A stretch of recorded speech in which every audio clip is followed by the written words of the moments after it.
4 ouvriers victimes d'un plan social il y a 2 ans. Leur usine, c'était 7 raffineries aujourd'hui gagnées par la rouille. Petroplus a fermé ses portes en avril 2013, après des mois de lutte et de mobilisation. L'entreprise employait 450 salariés.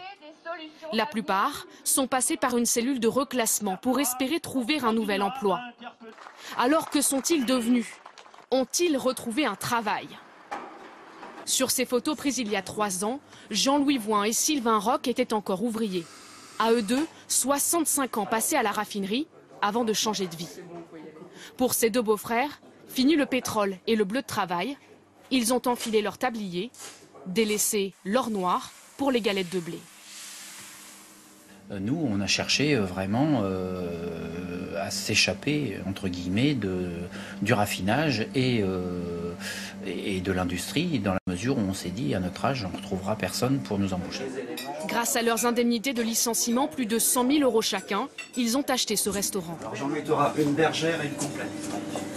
Pendant plusieurs mois, ils ont enchaîné les formations, crêperie, gestion d'entreprise, hygiène, tout est payé par le plan de reclassement. 2 ans plus tard, leur vie et leur salaire ont bien changé. Ah ben, on ne compte pas son nombre d'heures.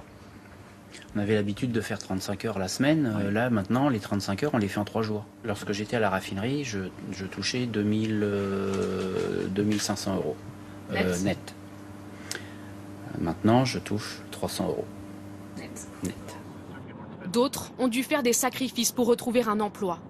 À 55 ans, François Charrier a pris la route. Pour travailler, il a quitté la Normandie, direction la région lyonnaise, loin de sa famille. Je travaille donc à plus de 620 km de mon domicile. Beaucoup de transport donc. Voilà, oui, j'ai fait 60 000 km en un an. Là. Je vais ranger quelques-uns de mes... La semaine, il habite seul cet appartement meublé.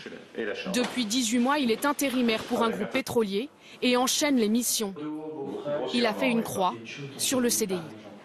À 56 ans et demi, j'imagine assez mal une société vouloir donner un CDI à cet âge-là.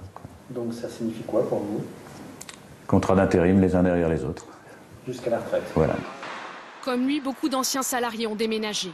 En Seine-Maritime, le taux de chômage atteint 11,1%, au-dessus de la moyenne nationale. Sur les 450 salariés de Petroplus, 73 sont partis à la retraite. 147 ont retrouvé un CDI.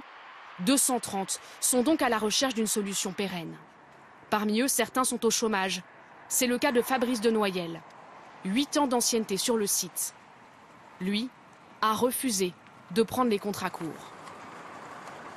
J'ai vraiment misé sur un CDI et non un CDD, donc j'ai peut-être fait une erreur stratégique qui n'était pas la bonne. Enfin, il faut savoir assumer aussi. Ses indemnités chômage sont épuisées depuis 15 jours. Pour vivre, il va puiser dans ses économies et refuse le RSA. On ne veut pas d'indemnité de licenciement, on ne veut pas de Pôle emploi, on veut c'est le travail. Travailler, c'est se lever le matin, avoir une raison de vivre. Pour les pouvoirs publics, tout a été mis en œuvre pour reclasser les salariés. Selon l'État, 80% d'entre eux ont au moins retrouvé un travail temporaire.